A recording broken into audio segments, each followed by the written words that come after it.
are you doing today? All right. What's your name? Senator Davis. Mason Mullins. Thank you for joining me here today to answer these interview questions.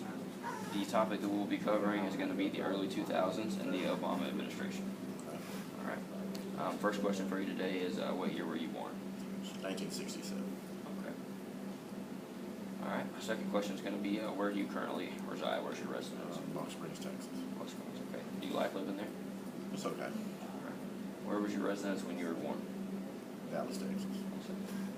Okay. How would you say the time period has changed between the time where you were born to the time it is now? A lot. I think from that time to this time, I think our country has lost its moral compass. Okay. Which era do you prefer, the late 90s or the early 2000s? Late 90s. Okay. In morals, cost of living, the different times. How did Obama being elected change the economy specifically? It didn't really. Didn't really? Okay. How did Obama being elected change the Army and how the Army works specifically? Well, by him being elected, it impacted the no ass, don't tell rule. It allowed open gays in the military. And currently now, women are allowed in combat roles. So he changed the traditional military as our country has known it. Now, would you say that's better for the Army or worse? Right now, speaking as a military veteran, me personally, I would say for the worse. For the worse. Okay. You have some examples of why? One, to me, in a combat zone, there are certain roles that female plays in the military, and they have never been in a combat role. So, right now, if we're allowing tens of thousands of women to be in a combat role, how do we know will it work when it's never been done in military history? So we're at a point where it's kind of it's basically a trial and error because it's never been done.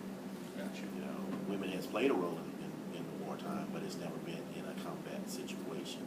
So now, if I'm going to have tens of thousands on the front line, how do we know How it's going to play out? That's going to play out. Gotcha. All right. Okay. And how would you say Obama being elected, how would that change the police force? How has it changed? Sort of in the same way, kind of. Same, it hadn't changed it. So it hasn't changed it at all. Okay. Now you said you were involved in Desert Storm. Yes. Okay. Were you also in was it Desert Shield as well, or Yes, just Storm? Storm and Shield is basically the same conflict. One came combined, it's the same. Around what time period was that? I believe that was, I was called up August of 1990. I think August 1991, and then fighting actually started about February 1992. Okay. And how do you think that the events during that time changed the course of history in the early 2000s? To believe it or not, because, well, how I think it changed is the fact that when we went overseas and went into Iraq to, take, Saudi back, because, of course, Iraq invaded Saudi. We went to defend Saudi, which Saudi is the people that's currently funding most of the terrorist organizations now. The money from Saudi is actually being funneled into terrorist groups now. So how could someone we protected funnel money into these groups that now wants to fight us and the rest of the West? Now, is that because Saudi Arabia is intentionally giving them money, or is it because a lot of the terrorists actually are wealthy? Well, let's say this, a lot of the money that funds the terrorist groups are from wealthy individuals from Saudi Arabia, and that's a known fact through investigations. So if that's the fact, when we was defending these people from Saddam, basically we should have left Saddam in power, if that was going to be the case.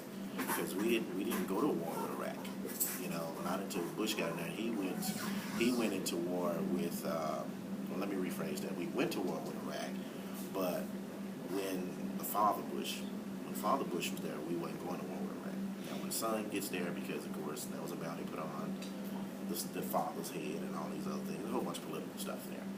And then, of course, oil. We didn't want Saddam controlling all that oil. So it was just a bunch of, to me, money and greed that made us go to war there in the first place the second time with Iraq. Gotcha. And do you think that benefited us afterwards? No, it didn't, because we spent billions and billions of dollars, and we're still spending billions and billions of dollars. So, no, it didn't benefit us. And we lost thousands of lives. So where's the benefit? Gotcha.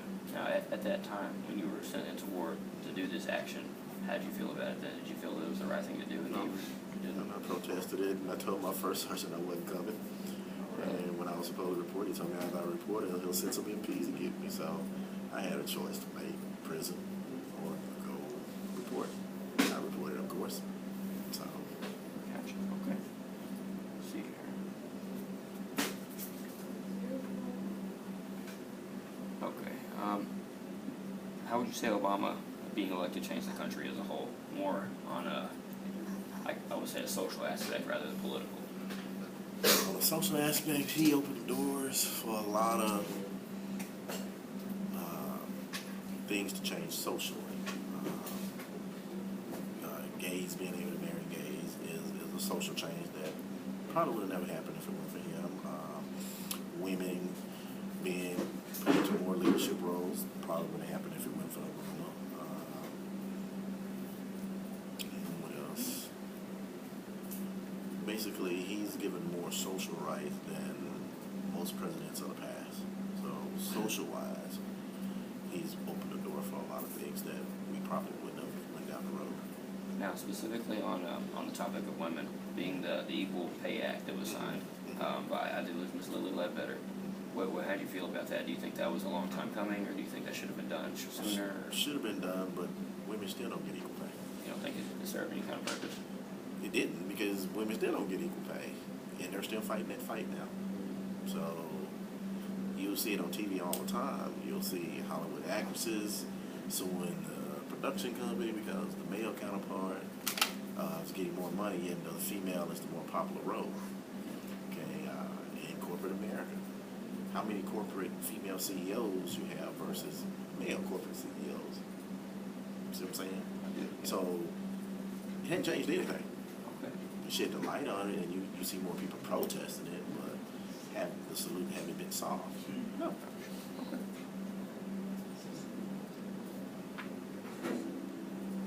What do the 2000s, the early 2000s era, what does that represent to you? 9/11. 9/11, okay. Is that all?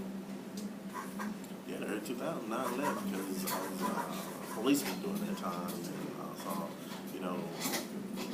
I saw our country, actually I saw our country change. We actually band together as one in the early 2000s, right after 9/11.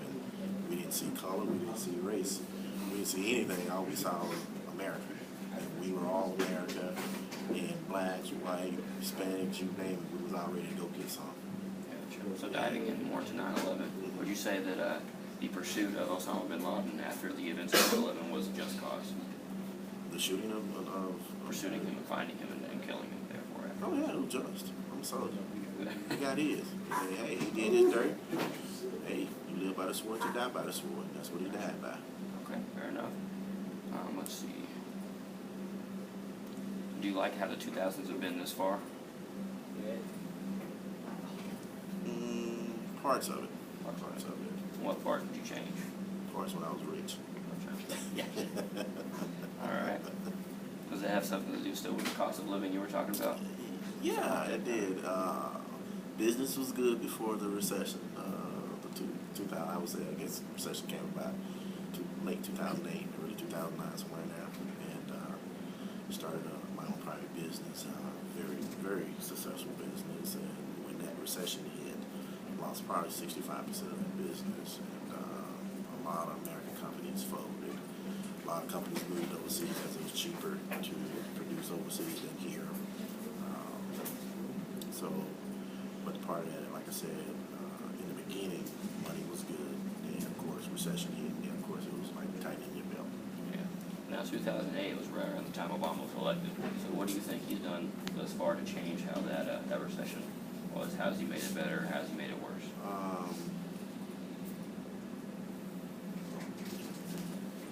How has he made it better?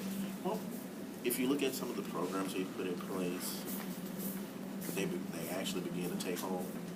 And we saw, first couple of years he was in there, we saw the struggle of our deficit steady growing, which is still growing. But we saw more people, out of jobs, more cuts in businesses, more small mom and pop businesses closing. But now it's beginning to take hold, and we're seeing the unemployment rate drop. We're seeing more jobs being created. We see more companies bringing back jobs to America, things of that nature. So his vision, I guess he had to go through the hard times to get to the fruitful time, and I believe we're going into the fruitful time.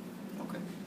Now, Mitt Romney, once he ran against Obama, one of his campaign presents, what he was presenting to the country, was that he was going to try to open up more jobs and try to keep small businesses, mom and pop businesses going more. And whereas Obama, I guess he wasn't necessarily against that, but he wasn't really for it either. So what do you think was the better decision of those? Do you think? Well, actually, I think you got it role reversed because it was Mitt Romney. If you remember, Mitt Romney business is closing business. Okay. That is how he got rich. His company absorbs smaller companies. In other words, he purchased the assets for little or nothing. So that's what the big fallout, and that's what hurt Mitt Romney and the women's situation where he was asking them about why he don't hire more women in executive roles in his company, because he's a very rich guy too himself. And they talked about how he closed up more businesses that put mom and pops. So he had it backwards. Okay, it wasn't gotcha. Okay. So I guess a better question would be, did you like what Mitt Romney was proposing, even though it wasn't what I previously said it was? Did you like what his campaign policies were, what he was running for, what he was trying to achieve as president? No. Okay. So that brings me to my next question. Who did you vote for in that election? I'm guessing it definitely wasn't Mitt Romney then. No, I'm Democrat. I voted for Barack Obama. Okay, all right. And actually, before that, I actually voted for Hillary before Barack Obama. Okay.